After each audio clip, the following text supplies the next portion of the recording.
Here we go. Okay, so first I would like to give you a quick brief about Rayo. It's a web-based platform. We host service providers for all family members, kids, ladies, men, pets, everything. Our aim is to help people make better decisions through checking the service provider themselves, not just following reviews. So going Okay. along with this vision, one of the most important decisions they take in their lives as parents for the kids is choosing the educational system. So that's why Yep. we're trying to gather some information about different educational systems to help them choose for their kids, which one is more suitable for them. Okay. So I would like you to give us like a brief about what's the American system, how does it impact the personality of the kids or the students, and how does it differ from other systems. And one important thing, especially on the American system, is people think, oh, it's perceived as the easiest system.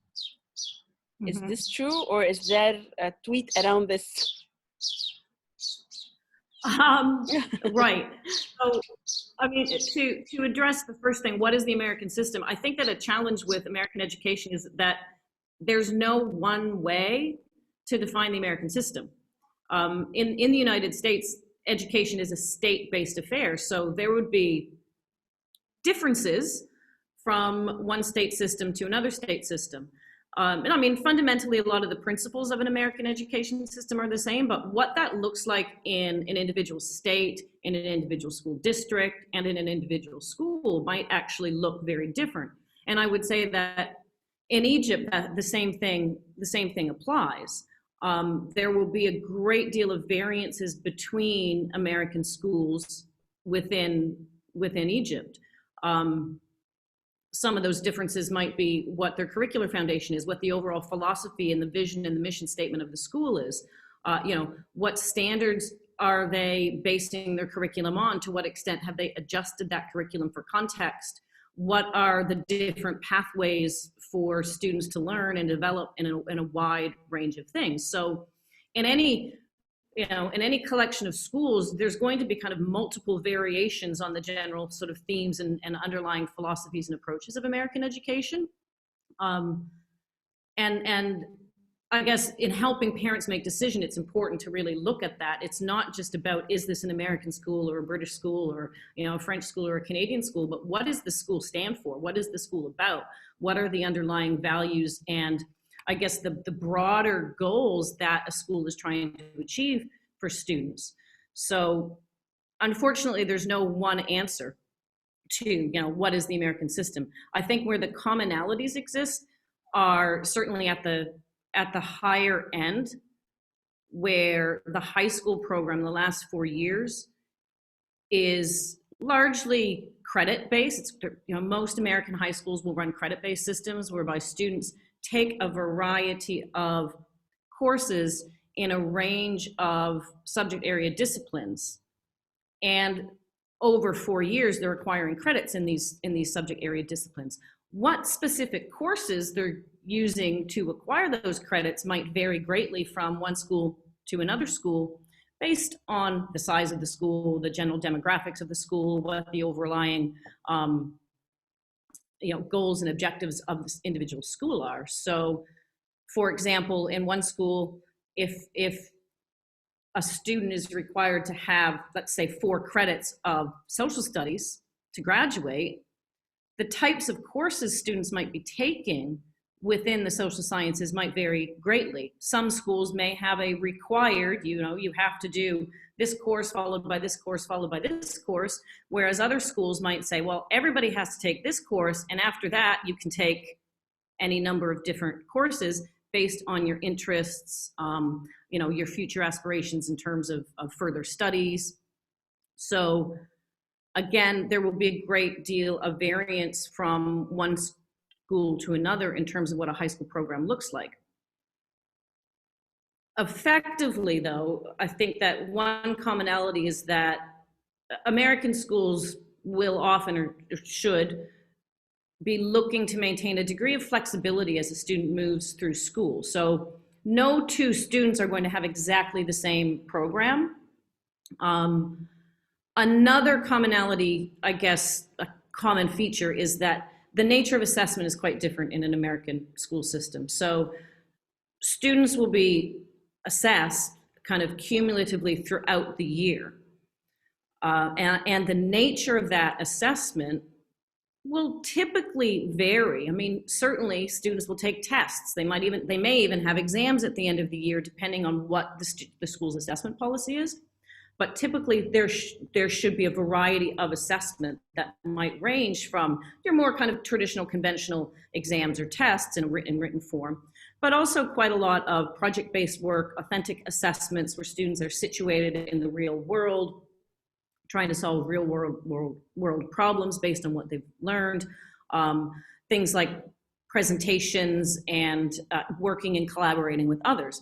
Again, though, what that looks like from one school to another is going to vary very extensively. You may go into one American school where a teacher is standing at the front of the room and they have a textbook in front of them, and it's a more teacher-centered approach where the teacher is there delivering or imparting knowledge, whereas you might go into another American school classroom and students are working in groups. They've got a wide variety of different learning materials. They're working together to solve a problem. They're having to research and find information. So again, those two learning experiences are very different for the student, and an important consideration is choosing a school is really considering, well, what are the approaches to learning in this specific school? What are the approaches to assessment in this specific school? And schools, I mean, any school you're looking at should be able to respond to that. With regards to the idea that American schools are easier, well, personally, I think it's a myth, or I hope it's a myth. Certainly, I think American education gets a little bit of a bad rap for that. I wouldn't, and again, there's a lot of variance in quality of school. You know, certainly there may be some schools that are easier where a student shows up and here you get an A. You know, your good schools are not going to do that. They're going to have a clearly articulated curriculum. What are the expectations? You know, the expectations of student performance being outlined and communicated very clearly to students and to parents, and lots of ongoing feedback used to inform and guide the student in their development. So again, I think that the whole myth of American education being easier, unfortunately, comes down to the quality of the schools. Certainly, some schools it may be easier, others it's much more challenging.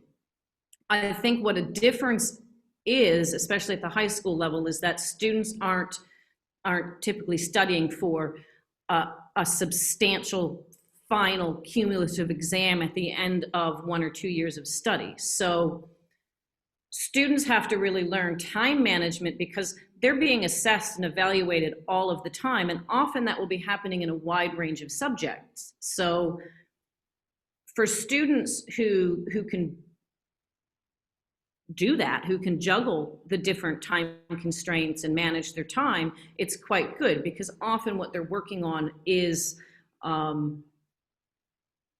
more student-centered, and often will involve collaborating with peers and doing things in increments. Does that sort of clarify that question or that point? So much. Now I know why. I think maybe because many of the schools take it in a different way. Like, this is how easy it is. You just need 1, 2, 3 basic things, and then you will be able to pass. Coming from the national side, or coming from the British side, or something like that. Maybe that's why this is known about it. I think it's really hard, again, because every school is so different.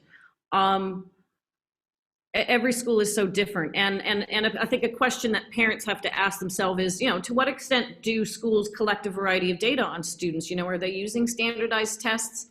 Are they using sort of rubrics and clear expectations as the foundation of their assessment practice? Are they providing students with multiple ways to demonstrate their knowledge, their understanding, their skills? Are they focusing on the transdisciplinary nature of a lot of skills? We talk about wanting students to be able to communicate effectively. Well, how are they learning to do that, and how are they being assessed in doing that? What does effective communication look like in a broad range of sort of academic subject areas, but also, in and around the school community, interacting with others outside of the community through whether it be service learning, community-based projects, extracurricular activities, that sort of thing. Those are all, I think, important components of a well-rounded education. And I think that American education aims to be well-rounded, to really develop the whole child. It's not just about the academics. The academics are important. We know that there are certain things that students need to know and be able to do, but we also want to be developing, I guess, the character of kids and the skills that they're going to need to be successful in a wide range of activities and enterprises throughout their lives. Now I understood it. Better elaboration. It's really hard to understand the differences, and I think that, again, so much of the quality of American education anywhere really, but notably here in Egypt, and I've been in Egypt for a long time. It really will depend on the school. I think that some of the characteristics of a quality program are going to be, again, their philosophy and approach to classroom instruction, to assessment, as well as just the graduation expectations. What are the requirements for graduation? How many credits in different subject area disciplines does a student need to take to be able to graduate? What variety of courses and sequencing of courses are available to students as they move through school, as well as how does the school integrate and build a program of social, emotional, character and entrepreneurial learning amongst students. So if we often talk in education about wanting to prepare students for their future, and a preparation for the future is about a lot more than just, I got an A in math, or I'm really good in biology. It's not just education. It's developing the whole. No, it's the character building. I guess. Yeah, and I guess a lot of that depends on what do you mean? What does it mean to be well educated? Is it just about academic performance? Is it just about what you know? Or is it about how you view the world, how you go about solving problems, how you communicate and work with others, who you are as a person, what you value, and how those values come to life? So to a certain extent, I think regardless of what type of curricular system a parent is choosing for their child, maybe the more fundamental question is, what type of person do I want my child to be when they finish school? And ensuring that you have a school, regardless of the program offered, that will help your child develop in those areas. Certainly when it comes to university admissions, because I know that's often a question that we get about American education is, oh, but I want to go to university in England, so I can't do an American diploma. And those are all myths as well. I know that students with an American high school diploma can go virtually anywhere in the world. We as a school have American school graduates in, I think, just about every continent now, except Latin America. I don't know if we have anybody in Latin America, but certainly, Asia, Europe, the UK, Canada, the United States, there are a lot of options for students, and having an American diploma doesn't close the doors to options for study virtually anywhere in the world. But I do think that, again, any school, any program, having that career and further studies guidance, the counseling that comes with, being a young adult is critical in a school.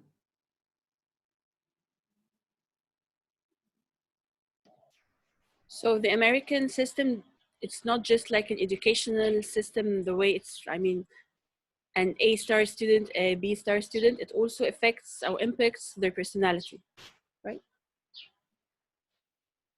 Their characters, their Yeah, personalities, how they interact with the outer world, how are they prepared for the working life. yeah, certainly, and certainly, I think that the strong and high quality American schools present to students a wide variety of opportunities to really develop and reinforce those skills, those transferable skills and dispositions that set students up for future success, whether it's the nature of assessment, which may include groups of students working together, groups of students working with experts outside in their real communities, adult experts in a particular area, or having to present to real and authentic audiences, conducting research in response to questions that they might have about the world. Certainly, those types of learning experiences help to develop some fundamental competencies for students to be able to be successful long term. Call it character, call them dispositions. I think there's a wide range of terminologies used in the field of education, but I think a fundamental goal of American education is I think a fundamental goal of American education is to really develop the whole child and to enable them to have both formal and informal learning experiences that help them to explore themselves, explore new things, and really discover their interests, their passions, and their strengths, and set goals then to meet them, whether that be through a specific flexible high school pathway, or for younger students, opportunities to choose topics in their learning, for example, and work with different groups of students throughout the course of their learning. I don't know if I'm hitting on the answers to your questions here, but Yes, you are. Okay, one last thing. How does it differ from other educational systems? What's the main characteristics that differentiate it from other systems? Again, it's a hard one. I mean, I would say that fundamentally the biggest differences, as I said earlier, are at the top end, right? And it's the credit-based nature of high school programs. So students to graduate high school earn a fixed number of credits. That will vary from school to school, and what those credits need to be in will vary from school to school. And a lot of it will vary based on the size of the school, the nature of their programs, where they put priority and emphasis. But sorry, I'm going to turn, my email keeps pinging in here. I'm just going to turn it off so it stops doing that. All right, there we go. So I would say that if comparing to a British system, a difference is that in an American system, students will take a variety of courses all the way through. So, students might be taking anywhere from 6 to 8 courses each year of high school. Whereas in a British system, they're doing a 2-year program, their GCSEs or IGCSEs, which has quite a lot of breadth. But in their last 2 years, when you're looking at AS and A levels, students tend to be taking a smaller range of subjects. So an American high school program is going to keep that range of subjects. Now, as a student gets higher into high school, they may have a wider range of subjects from which to choose, including some more advanced level courses. Some American schools will offer advanced placement, which are considered to be first-year college level courses. And a lot of universities around the world give college credit for the successful completion of an AP course and AP exam. So again, there's going to be a lot of variation from one high school program to another. But certainly a difference is that a lot of American high schools will provide students with multiple pathways towards graduation. And that will take place through a combination of, required subjects that they take in high school and elective subjects. So subjects that the students choose based on either their interests or their future career plans, their plans for further study. Those I would say are some of the fundamental differences in terms of the structure of the program.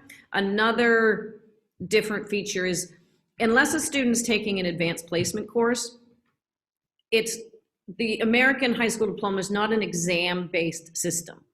So assessment will tend to take place throughout the year with students, accumulating performance indicators, which are then, how do I explain it?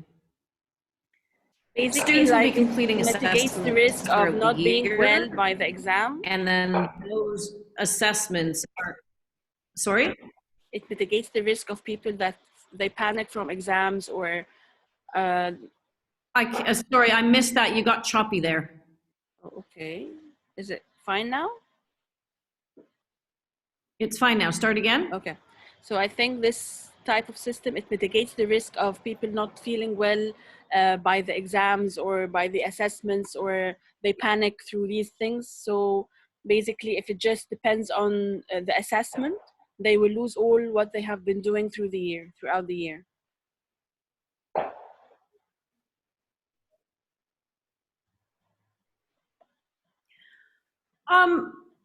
Certainly the assessment piece is a different piece. American school students are, like I said, they're assessed throughout the year, and they'll have a variety of different types of assessments. So the bulk of their final grade for a course is not going to be based on an exam at the end of a course of study. Certainly there may be an exam in there, but that exam is one form of demonstrating their learning. Now, an exception to that would be advanced placement courses, where college credit will be granted based on the exam, but students are also evaluated ongoing throughout the duration of the year. Okay, so they're going to be assessed by their teacher. Now, in Egypt, students have to do a standardized test for college admissions, be that the SAT or the ACT. So that factors into university admissions in Egypt. That's not necessarily a huge factor in universities abroad. It varies greatly from one institution to the other, and from one country to the other. I guess the fundamental difference is the nature of the assessment, and how courses and learning. The SAT in Egypt, right? Well, the SAT is presently not being administered in Egypt, so we're not entirely sure how long that embargo against administering the SAT in Egypt will be. That's going to be in the hands of the college board and various other powers that be, I guess. So, certainly the ACT is being administered, and that's accepted by Egyptian universities. Some universities abroad don't require either. Some may require advanced placement courses. It really varies a great deal, which is why, as I said earlier, schools having very good guidance counselors and college counselors are absolutely important, so that students can know very early on in high school what are their different options, and what do I need to be doing as a student to be able to, achieve the goals that I'm setting for myself. And what else would I say? Another difference is probably also the sequencing of courses in a high school program. So, depending on what variety of courses a school has and what their graduation requirements are, students can often take certain courses in a different order. So, you know, I know that we as a school, we have a number of courses that students can take either in 10th grade, 11th grade, or 12th grade. So there'll be quite a mix of ages within a class. And based on what a student wants to be taking throughout their high school program, there might be a different sequence to how they're doing things. So it's not sort of a set, you have to take this course in grade 11. It might be, well, you can take this course in grade 11 or grade 12, and you choose based on what other courses you want to be pursuing at that time. Yeah. That's, I think, so much what people would like to know about the system. Okay, I'd add to it another area that might be considered differences. Most American high school programs, back to the whole credit in a wide variety of subjects, most will outline those in terms of the sort of disciplinary heading. So, you know, a certain number of credits of English, which usually means students are taking an English credit every single year. Similar with math, they're taking a math credit every single year, which, you know, possibly for 3 years, maybe for 4. So right up until the end, they're taking some core subjects.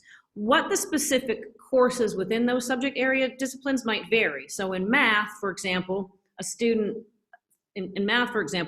might be taking statistics, another student might be taking calculus. That's really going to vary depending on the choices of the students. But also, most schools will require a minimum amount of credits in things like information communication technology or career preparation, you know, arts and performing arts. So what we often think of as those core academic subjects, you know, your math, your science, your social studies, and your math, your science, you know, your social studies, and your English, like language and literature. Most schools will have additional subject area clusters, and students are required to take courses in those clusters over the course of their 4 years of high school.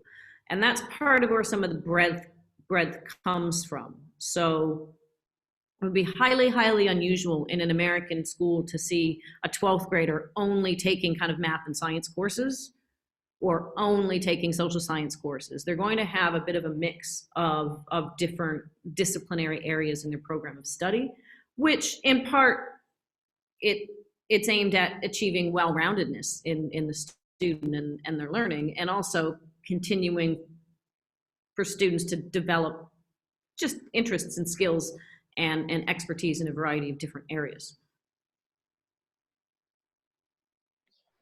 That's interesting.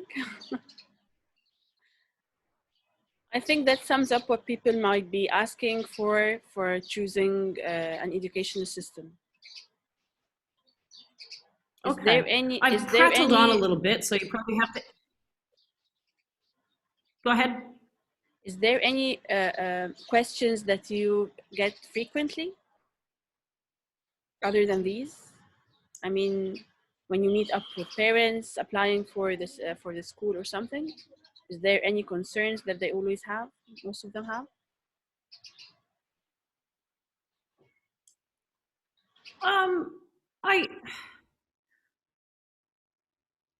I think it depends. I mean, I would say some of the questions we get a lot are actually at the bottom end of the bottom end of the school. Outside of the, you know, parents will often want to know about university hopes and aspirations, and, you know, that sort of thing. Those are very common questions. At the younger end is often that question about, you know, how old are kids when they learn to read, and how old are kids when they learn to write? And again, there'll be a great deal of variance in the approach of the individual school, but I guess fundamentally, early childhood programs will look very much at the developmental needs of students, and there's an emphasis on the socialization of youth, right? Of very young learners is, reading and writing and concepts related to, you know, literacy and communication are critical so too is that the social development of the child. You know, we're socializing them into this thing we call school, this thing we call learning. So there's quite a lot of emphasis placed on that, just inquiry and creativity and the social interactions that support learning.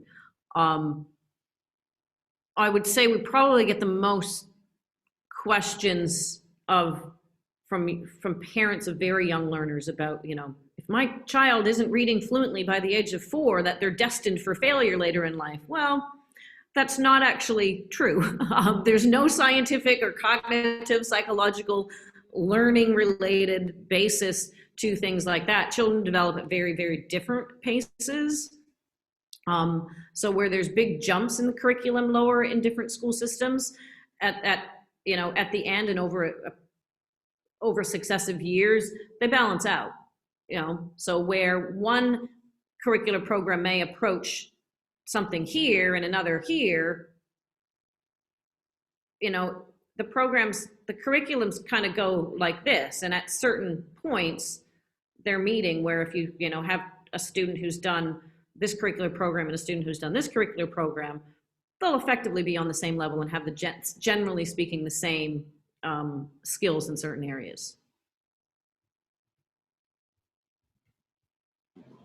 That's perfect. All right. It was a pleasure having you. Anything else you want to know? I think so far that's all right, thank you. The you questions might have... I would have asked before enrolling my kid, but he's in a French system, so that's why it's not exactly where we are now. But definitely these were the questions I would like to know, or the answers I would like to know before enrolling him in the system. Okay. Well, and I mean, I often tell parents, you know, when we have open days, right? I'll often tell parents that when you're choosing educational options for your child, you're making the most important decision, you know, one of the most important decisions you're ever going to make for your child. And so, you know, it's not just about the curricular program. It's also about, what do you want in the school? You know, how do you want that school to feel? What do you want the ethos of that school to be? What kind of person do you want your child to become? And do the values and approaches of the school, whatever the curriculum program is, do the values and approaches of the school align with what your, you know, values and approaches as a parent are? So you're making this hugely important decision, and it's not just about what curriculum path. It's about where is my child going to spend the next, you know, 5 years, 10 years, 12 years, 14 years of their life, and what impact is that going to have overall on their, you know, their development as an individual, their development as a young human being who's going to go out into the world one day. And also, because it's so critical because it's so critical, I just always strongly encourage parents, talk to people at the school, you know, go and ask your questions, but ask the school. I don't know of a school around who isn't going to be willing to, you know, field any question that might come from a parent who's looking at their school. Ask the questions, do your research, and you know, don't be afraid to reach out and say, hey, you know what, can you tell me about your counseling program, or can you tell me how you approach character development? Or, you know, there's no such thing as a stupid question. That's one thing I will say to parents of prospective students regularly. There's no such thing as a stupid question. You're making the most important decision for your child. So ask anything that pops into your mind. Actually, I love this part. Probably I will add it to all systems. It's not just about the educational system, it's also about who implements it, especially in a system like mainly the American, and I think the IB as well. A huge part of it depends on how is it implemented. So it's not just choosing Absolutely. the system in any school, you just have to know how is it implemented through the school. Yeah, I mean, I absolutely agree. I've seen American schools who will take a textbook and, you know, they're kind of taking almost a national-ish approach. We say, okay, we're starting on page one and the textbook is our curriculum. Well, no, that's not American education. That's a textbook is not a curriculum. A textbook is not a pedagogy. A textbook is not an assessment system. So certainly, how is the school developing and implementing its, you know, curricular, instructional, and assessment approaches? But also, what else is the school doing to develop the child? What are the other programs and services evident in the school intended to really develop and grow the whole child? So it does come down very much to how is this program and how is this philosophy, how is this approach implemented in any one given school? I totally agree. There you have it. Anything else? I'm done. I'm totally satisfied and happy for having you on board with us. I'm going glad to. I could help. Thank you so much. We will have this video edited and we'll have it written as a blog or something, and I'm going to send it for you for approval. Okay, sounds good. I look forward to it. Soon, inshallah. All right. All right. Thank you so much. Enjoy Thank you. Thank you. Bye. Bye. Bye.